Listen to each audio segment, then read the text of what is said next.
Hello everyone, it's Kay here, and I've just come on to share a little project that I've been working on. Now, for those of you that might be squeamish, I would advocate that you look the other way. For those of you that are adventurous and don't mind certain things happening at the wrong time of the year, watch on, because I've made a Christmas album.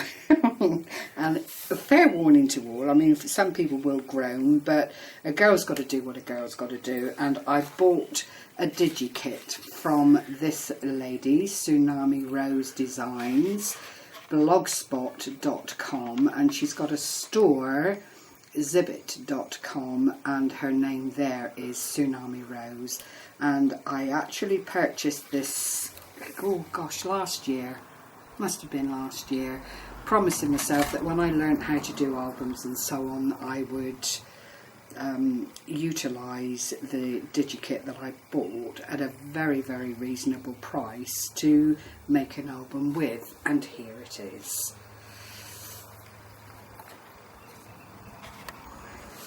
I've used just ordinary papers.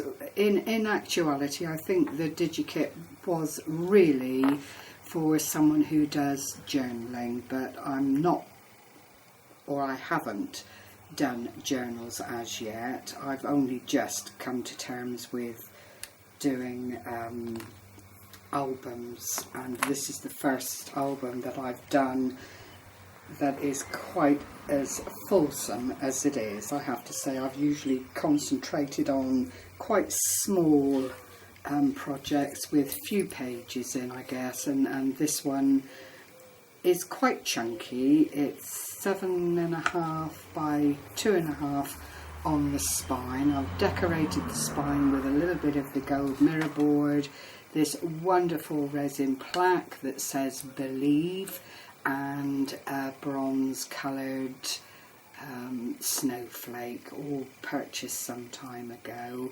There's the back of the album. I've distressed all the way around the edges and then laid the design paper onto the mirror board, which I absolutely love using, and I think for this kind of project it lends itself to being prettied up in that way very, very easily.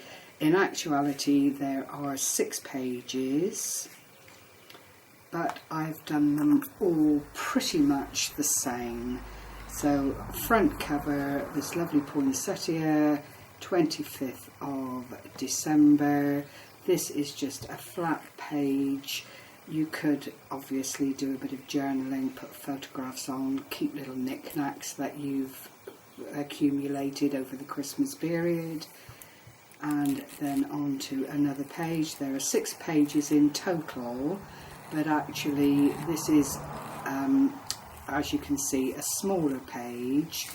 This then has a matte pocket in it, and I've kept that plain because in an ideal world that would be used for photographs and, you know, journaling if that was what was required. I've put the mirror board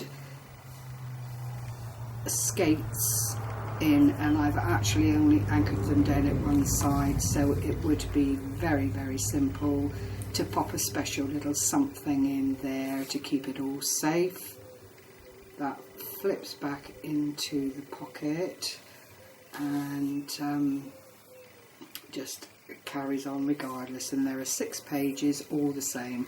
Some have got these little pockets on them, and within the Digi kit are little pockets like this that you can put little keepsakes in, and you just cut them out, fold them on the lines that are there all ready for you to score.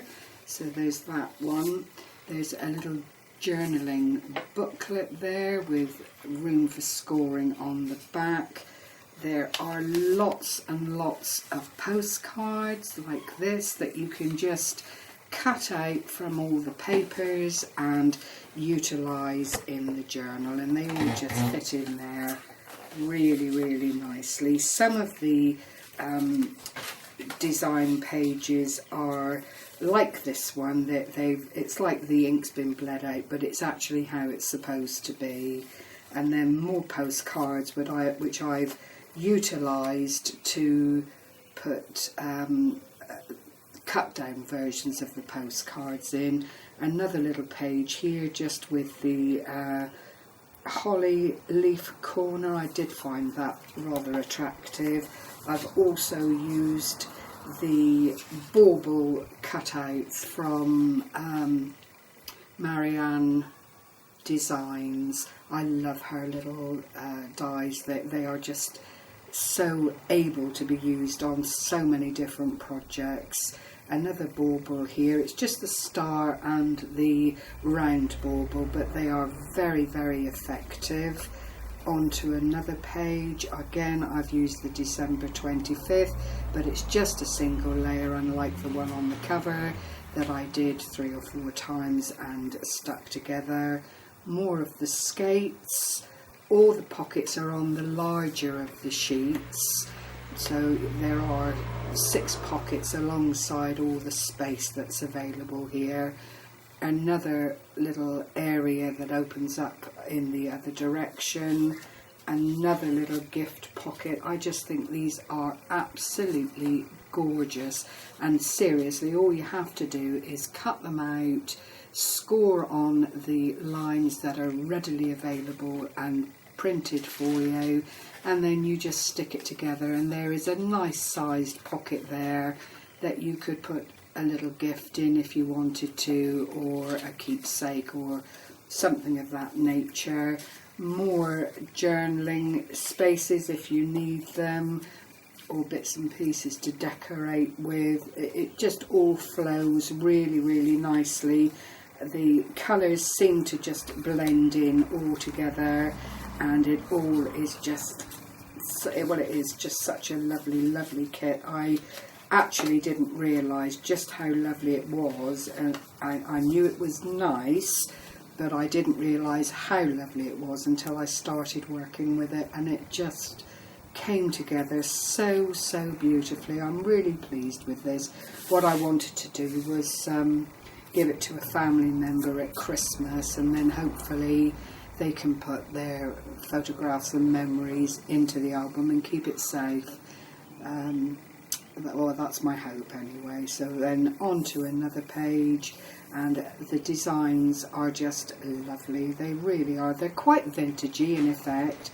There are a couple of more modern themes available within the kit, but you know, it's how you marry it up, I guess.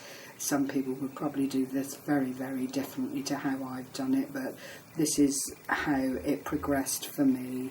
Then there's another opening here, a ticket that was part of the cutout and printout. More glorious papers. I've not over embellished the pages because the papers really, really do speak for themselves. There's another lovely little pocket there, as you can see, with the little thumb grip opening there, and again you could put something in there if you wanted to. More very special images that you can just pop in and for journaling or attaching bits of and pieces to. And then this other sheet here which fits into the pocket there. It was an absolute delight to put this album together, and I can't remember the lady's name. I will try and find it and put it underneath this video. It's a lady called Corinne, and she did a step-by-step tutorial, and it is about how you measure up for your album, how you work out how many pages you want to be involved in the album, and once you've used all the information that she offers you, you could actually make an album of any size at all based on what she tells you, which is a really, really special thing for someone to take the time to do. So I will try and leave a link under the video for you to go along and meet Corinne's channel if you would like to. She is a superb crafter, she really is. There's that page, and then finally I've left this page clear, a visit from St. Nicholas, and just put another bauble and little leaf corner here to finish up. So I hope you found it interesting. I hope you like the idea of perhaps using journal kits for album making. It truly was a very, very reasonable price, and it is printed out, as you can see, to quite a high standard. So thank you for sharing this time with me. Take care everyone, happy crafting.